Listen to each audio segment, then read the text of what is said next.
Milk that are for people that are allergic to lactose. Yeah. You guys making any of that, Swiss Valley? Apodopoulos. Sweet Apodopoulos. Sweet Apodopoulos. Is that what it is? Yeah. Supposed to help your digestion. Oh no, the one I'm thinking about has lactase enzyme in it. Oh, I don't think It's we for are. people that are allergic. No. I just started seeing it. No, we're not making that. Okay. We just have one up. Sure. Hello, John. And Bill Hawk, Oh, John? two fieldmen here from Swiss Colony. Uh-huh. Swiss Valley here. Swiss Valley Farms. I'm up here in Monroe here, you know, everything Swiss Colony up here, you know, Swiss. Swiss Valley Farms. We got some Swiss Valley Farms milk here that we're drinking. And today is the 17th of February, 1998, and Dr. Bill Hine is going to video, and we're just going to talk about something about the milk business, your upbringing, and how you got into the dairy business, and just have a little conversation this afternoon. All right? Starting with you, Carl. Where are you born? I was born in Milwaukee, Wisconsin. It's up near Marinette County, north of Marinette.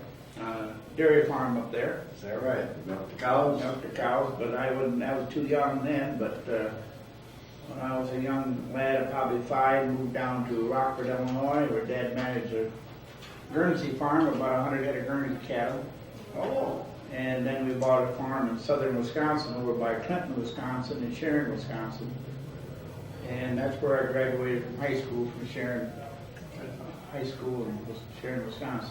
So you really got the dairy background. I mean, like we like to milk the cows and... Yeah, I've been under a cow since I can walk, I guess. Well, them Guernseys, is it true that they give an awful nice high testing milk and a little better milk than the Holsteins or Well, I think any dairy cattle, whether you got Holsteins or Guernseys or Jerseys, if you got good ones, you're going to make some good money with them. That's right. It all ends up with that, right? That's right. It's all back in the pocketbook. And what size herd did you say, and what year was that? Well, I would have been a freshman in high school, probably in the 40s, at Roscoe, Illinois. And Dad manages herd of cows for his uncle. How many was it? I forgot what you said. About 100 head. About around 100 head Guernseys. And then we used the surge pails, and then we had the surface cooler. Put the milk at the top and run off around the coils into the 10-gallon cans. Oh, I see. And then the milk went into the water. And milk at that time went to Bowman Dairy in Chicago. Well, that's interesting. All right. Then, what prompted you? Then, where did you go? What as your life progressed there? Well, after high school, I went to University of Wisconsin and took up dairy science. Went to school 2 years and then went into the service and spent 2 years with the military police corps. Then went back and finished my degree, dairy science and agronomy. And then I was hired by Carnation Company in Waverly, Iowa. In what capacity were you in then? Field service Field service. in Waverly, Iowa. And that was about 1957. And I remember going there in February of 57, and it took me 3 days to get from Madison there, out of snow. And I drove up to the plant, and about 3 miles back from the plant were manure spreaders and everything with a can of milk and wagons and everything else. When they get in there then. And that was the year when I got there in February of 57, we had 1 bulk tank. Well, what did the Carnation Company do with that milk then at that time? That was there at Waverly was a dry powder plant. That's it. And it went into bulk, and then we moved up into bulk. Then I was, What year do you think you moved in bulk, or really started getting? well, I started in 57, had one of them that kind of picked up from here. Is it true that you told the farmers that the test would be better with bulk milk than the other, or? Oh, I don't remember we talked about that, but we did talk about, we paid a premium to get the people to put in bulk tanks and all this sort of thing, better cooling, better quality. I remember when they came around one area that said, and of course, naturally, if the milk was right, you wouldn't get a good test if you took the sample. I can see that. But we always said, the cow puts fat in the milk that won't cool it good. Well, they told us we'd get 2 points higher in the test. Well, we had a few that went into Boca and they didn't get the test, and they went to the next place. It happened to be Carnation, by the way, too. And they got it over there. But I don't know where they got the test. I don't know. Go into that. Must have went to Morrison, Illinois. I don't know. Shorty Crip is down there. I left myself. I don't know where you get this, but I Or Shorty at Grant. Yeah. I did some training with Shorty for a few weeks. Okay, so then in Carnation, then Then I was transferred to Pennsylvania, New York, with Carnation. with Carnation. And my wife was from Waverly, Iowa, so we wanted to get back. We was out there a couple of years. And I had a plant at Cambridge Springs, Pennsylvania, south of Erie. Then had one in Corey, New York. So that was a evaporated milk plant, and that was basically all canned milk. Anybody that went bulk went into grade A. I was there a couple of years, and then we wanted to get back to Iowa. And where my wife's family is, and so we started with Hudson Dairy at that particular time, and wasn't 3 months later, it merged with Mississippi Valley Milk Producers Association, which is now Swiss Valley Farms. How it kind of came about, because now Swiss Valley's up here in Wisconsin, and they're the ones that sold out to Craneville there, and they were up in the, I'm just kind of figuring the transition. All right, in Iowa, then about what year did you go back to Iowa? Oh, I did about 1968. And was that pretty well a lot of cans yet then? No, it was about 90% bulk. Was it hard to convince the last ones to go, or were they just, Well, I think it was like we have B bulk milk now. There was a few stragglers that didn't want to go and got to the point that you couldn't pick them up anymore because of the expense. And we're finding the same way with beef producers. They're getting stretched out so far that you can't hardly pick them up separately. And they're finding that out, and the way the industry is going, and the milk industry has got to be a business. It's not a way of life anymore like we grew up as. So people have got to get bigger because the cash flow isn't there. so you really seen a lot of transition from a small farm to larger farms? All right, Bill, now you're with Swiss Valley. What's your background? Where were you born? Thompson, Illinois was melon country. That's where I Okay. came from. My grandfather and dad farmed together.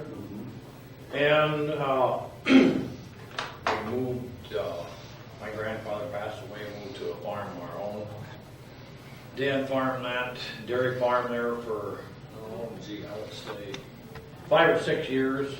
Now, down in that area, the farms are pretty small, right? How many cows did you milk then? Oh, at that time when I was small, probably 10 or 12. 20 is a big herd. Yeah, I'm not sure up there. You know, I know being down the line and down those hills down around Moss Back with a lot of beef, and you headed towards your area there, and there was just a lot of small farms. They were just, milk kind of was the side. Right. Hogs and, That sand country, you could not grow good hay, so we started moving farther north over on Mount Carroll, where we dairied there for, I believe, till about probably 1954. and where did your milk go then? At that time, it went to Chadwick Cheese, which at that time, I believe, Was it Scheidecker? Was he there then, or who? no, he wasn't there yet. I can't remember who was there then. I was pretty small yet. We farmed there till about 1954, and we moved to Mount Carroll on their dairy farm, and my dad sold out there, and I went to work for Atwood Vacuum Machine Company in Stockton, which made automobile parts. But your last place that you hauled milk was still to this cheese factory there? At that time, yeah. Chadwick, yeah. Excuse me. You don't remember what type of cheese they got? They weren't making Swiss yet then? No. No. I That came later on. was with so Scheidecker. small, I don't really Yeah, I remember remember that. that. But then I met my wife, and her dad milked, so I went in third with him and worked in the factory at the same time. And left the factory and went into working for Grimm's Dairy in Mount Carroll, which was delivering bottom milk door to door. Okay, now they were taking in milk at that time also, right? Grimm's? Yeah. No, we was getting out of Muller, Pinehurst, and Rockford at that time. But was there a dairy, Was there a dairy there at one time? Oh, sure, Plant? you bet. Yeah. Yeah, they made, I believe they even made ice cream at that time. But, of course, the plant in Mount Carroll had closed, and I believe at that time it was quality milk. And it really ended up, I believe, going to Mississippi Valley at the end. Do any of you remember your Pure Milk Association? Yeah, we remember Pure Milk Association over there. But Pure Sharon. Milk, but Pure Milk was before Mississippi, right? Or did they, Well, how did that? I don't know about Swiss Valley, but I was at home when we had Pure Milk Association. Our milk went to Chicago, that was still Pure Milk Association. I was just trying to bring some of this transition, you know. from But Mississippi. Swiss Valley never got involved with Pure Milk Association, to my knowledge. Now, what area do you cover, Bill? Whiteside County in Illinois, up through into southern Wisconsin, Now you're talking green here and, like up as far as Lake Mills, Wisconsin, and I was going up around 60 miles north of Milwaukee. So we've turned them over in our field at this time. and then your area, Carl, are you kind of work together or? Well, I work together with 10 different field men, so right now my area covers the area that Bill talks about, and also Dubuque and Hopkinton, Waterloo, towards Des Moines, down into a little bit into Missouri, And and then then back towards who Hampshire. who gets Lafayette and Iowa and those? Is there another field man over in there? Yeah, well, Roger Lenis does that, but he works for me. You're over in this field.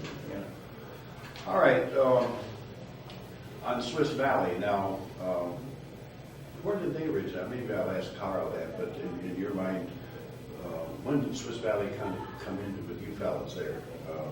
Were you both in Mississippi? Mississippi, No, Iowa.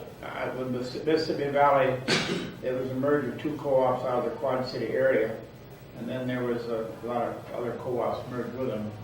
The Swiss Valley Farms, how that came in existence, that they did buy the Carnation Fluid Milk Plant in Waterloo, and so to come up with a product name, there was a lot of work done as far as getting a name. I should say maybe 4 or 5 names is what people would go for a product. They came up with Swiss Valley Farms, and that I gotta was say, that isn't the worst name for it. It goes good here in the girl here too, you know, even doctors smile. But anyway, that's what came on the fluid milk packages. And to keep everything uniform, Mississippi Valley changed the name to Swiss Valley Farms for all their products. So not just the fluid milk products. So that's how the name came about. So they have market labeling, and so this was the name that came out of the research. Okay, let's talk about maybe some of the hazards or whatever that we had in the dairy business. Like he was talking when you went out there with the spreader, what did you do with that milk? That could still be dried or? Well, yeah, at that time, I remember when in 1957, 58, we were using the methylene blue test. Yeah. What was it, 2.5 hours? If it didn't turn, it was class 1 milk. And we did a lot with sediment at that particular time. And so that was the way to check your milk. And remember, we took a sample out of each can and you tested the milk every 15 days. So a lot of things have changed. Today we use a standard plate count. In our grade A milk, you're 110,000. We have a PI count, you're 125,000 for shelf life. And somatic cell count, we never even heard about that these days. And so now we want that down under 750. But with our plant premiums and everything else, if a person has max cell count 150,000, and with the volume today, they can pay pretty good premiums on top of the hook price. And even with a large herd, that's, Right. that's the thing that amazes me, you know, they said when you start milking those large herds, you're not going to be able to contain that quality milk. And it's your job, Bill, is to figure out sometimes where the problems are, what kind Right. of problems you run into, or, I mean, To me now, like he was talking 150,000 semantic cell, and yet you get up to 700 or 1,000. What do you look for? Like for somebody that doesn't understand dairy, when you go to a farm and you have problems, and just go generally, the plate count, and give us an idea about what your job pertains to. See? Well, our semantic cell count, what I do on my end of it, we have a high count. I like to go through, if they're not on DHI testing, go through, sample each cow, send it to a lab, get the counts, anything that's high, pull them out, milk them last so they don't string the infection on to the next good cow. Your plate count is usually due to dirty equipment. You find a plate lot count, of, that's when you put it underneath the microscope Right. and you see whether Right. you have any mold or bacteria. Right. We find a lot of hot water problems on farms, not getting the equipment clean, or hard water, not using us. So we find our PI counts that not getting. What do you mean by PI? You know? It's a bacteria that thrives on colder temperature, and it shortens shelf life of your bottled milk. And we find a lot of bad rubber parts, bad gaskets in the pipeline. If you got bucket milkers, your lid gaskets, any rubber part really contributes to it. Poor cooling, not getting your milk blended temperature, putting too much warm milk on the cold. Not sanitizing, a lot of people don't sanitize before they milk. I just can't help but, to enhance this a little bit. You know, years ago, they used to take the rag, the same rag day after day after day to wipe those cows off. They cleaned the udder off, but actually it was carrying the bacteria. Right. Like women say, before you had bleach. Well, right now we're talking about pre-dipping, post-dipping. Explain that, will you? Well, you use a iodine sanitizer, and you pre-dip the cows. You don't use any water. Pre-dip the tip, and then you dry it out dry. Oh, and just go underneath each Yep. tip and like And this. then is you, about 3/4 of the way up, and you dry that off, then you put your milker on, and then when the milker is taken off, you post-dip, try to seal up that canal. So And this is, so like you said, seal the canal so the cow lays down someplace she won't pick up bacteria. Right. and it takes a few minutes for that that milk secretion to close at the bottom there. So then the other thing, I can't help but laugh. The other guy from Kentucky was milking cows. Of course, he had a cup with Deep dipper? just a regular coffee cup. Oh, so coffee he cup. dumped it and went around with his iodine state. And the inspector was coming, and he got so nervous he drank it. I thought it was his coffee. It was swallowed iodine. I don't think people really understand what somatic cell count is. Do you know what that is? Well, I don't know if it's mastitis anymore. It isn't the only Well, mastitis, but it's an infection up there in the udder. you It's know. an infection in the udder, but what you're counting is white corpuscles. White corpuscles fight infection. And it doesn't, I mean, a cow can get bumped in the udder, could be over milking, too much vacuum. I've seen kid ends pulled out. We had one large herd that the milker was adjusted wrong and spent a lot of time milking with him. He did pull the ends of the teeth out. But these little yeah. computer ones, or Well, See, I don't everything know. has to be operating properly. See, I don't know this new computer. It's just like business. the doctor over there, when they do check things with equipment, that equipment has to be working properly. Otherwise, you don't get the best, you don't get the right results. So what you're doing, you're counting white blood corpuscles. And when a cow is drying off and getting ready to freshen, they're going to be a little bit higher. And when they calve, and if they get a cut, just like you do, you get a little pus on your finger. Basically, you're talking about white blood corpuscles, and that's what you're counting. And that's why the rule is now that throughout the USDA and the FDA, 750,000, you get 3 counts over 3 out of 5 over 750, you're off the market. You can't sell milk anymore till you get these cows. And a lot of times it's just maybe, even on DHI, maybe only 3 or 4 cows in herd causing the problem, but they don't like to get rid of that cow. But they're losing a lot of premiums and stuff by not doing it, so. Or she's giving 100 pounds of milk, I can't get rid of her, but it still costs me money. Yeah, you know, talking about milking, you know, I remember that years ago, in fact, there was an uncle of mine, he always got a cow with long tips, so he could get his hands to milk with. Well, when the milk machine came along and squeezed it up above there, you know, and he'd always raise it right around there, and they would have problems. But you know, really, when you look at these cows today, they really bred for the others, and you probably remember, you know, I mean, that really is with an awful lot. You know, the farmer sometimes thinks, well, you know, I do all this and do that, but you know, it takes a whole network, the scientist, the engineer, and the mechanics, and everything, plus the farmer. Well, like any business, just like running your cheese plant, dairy farm, or milk hauler, or running a medical clinic, it all boils down to management. The big things take care of themselves, but it's the little things that make it work. Anything else, now, like on these milk haulers, did you have any get upset or? Well, they get upset, and sometimes they have reasons to get upset, sometimes they don't. But but they got a big responsibility, because whatever they're doing today out there in that farm and they're taking that sample, that producer's getting paid on that particular sample today. We butterfat test 7 days a week and run quality. We don't let anybody know when we run quality. So a good agitated, 5-minute agitating sample under a 1,000-gallon bulk tank, anything over a 1,000-gallon bulk tank, you agitate for 10 minutes.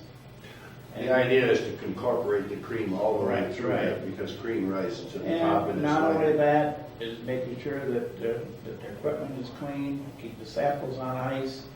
We use a dipper that is in a sanitizing solution, and all of these type of things. They also buy the milk, they measure the milk, they record the weight.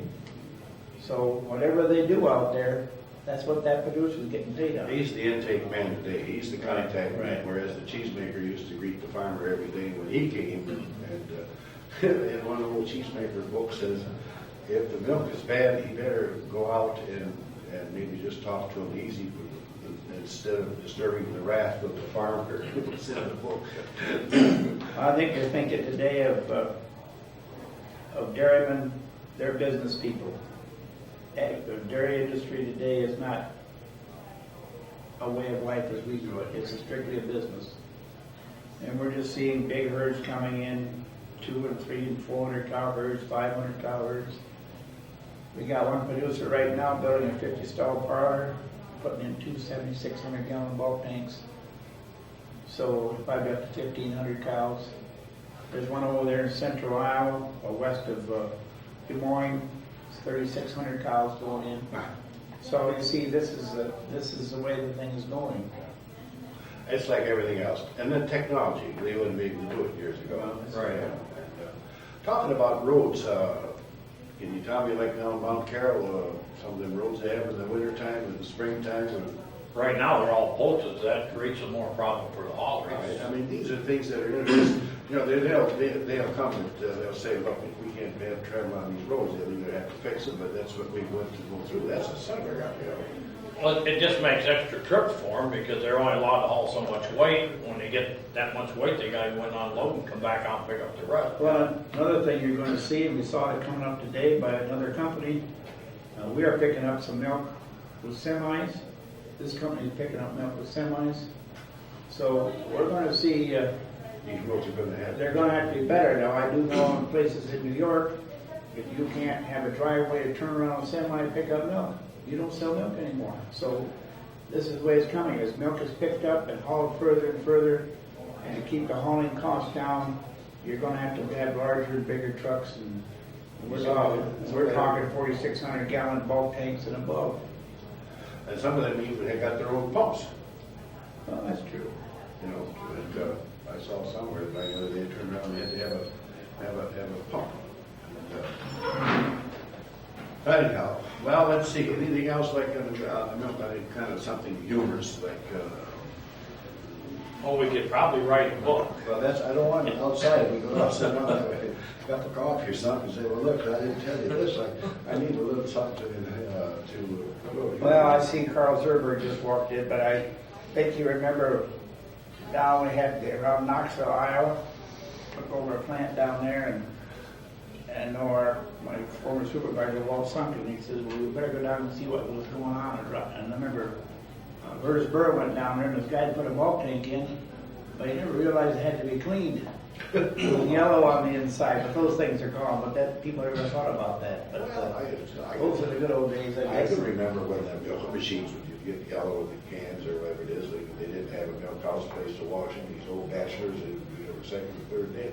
And I just can't understand, but we made cheese out of it, you know. Of course, it's now with the milk, it doesn't have the natural bacteria. I sometimes just shake my head, as clean as everything is, you know. But there was adversity. I mean, they did the best that they could at that time, especially down some of those hills. I'm gonna record this here, just for you guys here. But when I first bulk test that I took, you know, it was oral. They were just trying to figure out the state what to ask the questions, you know. So they had this guy down there, and they said to him, "What do you do when you first pick up the milk?" Well, he said, I take the sample, you know, and turn on the switch. Or no, he turns on the switch, excuse me, because it's stirred. He reads the stick and then turns on the, get it right here. Agitator. You got to read the stick to get the amount of milk in the tank, and then turn that agitator on quick so you can get the sample of butterfat and get out of there. Excuse me. Anyhow, the guy says, well, don't you lift that little lid and look down in there? And the guy said, well, that's like, you can see not down there, that's like looking down an outhouse hole. I can still hear him saying he was sincere. He wasn't trying to be smart or anything. Well, then they said to him, what do you have when, you know, a fly in the milk? I guess you're supposed to reject it, see, but he was truthful. He said, I just turn around and I get my napkin up and dip it out. I laughed. And then, let's see, what was the other thing? He said, well, now, do you wash your hands? Oh, he said, sometimes. And he said, out in the sink. Oh no, and you got to keep that clean for the inspector. I wash where they wash the milk in the machine. They were just coming into bulk milk, but I never forgot that. And he wasn't trying to be smart. Anything else that maybe that we can think that's kind of humorous, or the trucks got stuck or tipped over, or cans? Did you lose any lids years ago, or problems with the can lids or numbers? Pretty well organized. Well, I want to add this. We buy all our milk from Swiss Valley, and we got Swiss Valley milk here today. And I've always heard a good name. If anything, I think Swiss Valley's got one of the nicest names that there is around. And I don't mean just because it's Swiss and I'm Swiss. And thanks for coming. Thank you, John. You bet. Thank you. You had a safe trip home. You bet. How do you do, Swiss Valley there? His name Swiss Valley, you're on the wrong track, John. You're still on Swiss Colony. Yeah. Anyhow, Swiss Valley from, and he's on the board over there on the $1,000 grant. We got your name spelled right. Oh. It wasn't that we had problems with people writing the name and misinterpreting another person's copy, you know, when something's right beside the print. And then it happens anyhow. It just goes into the Okay. I'm going to start over here. Testing 1, 2, 3.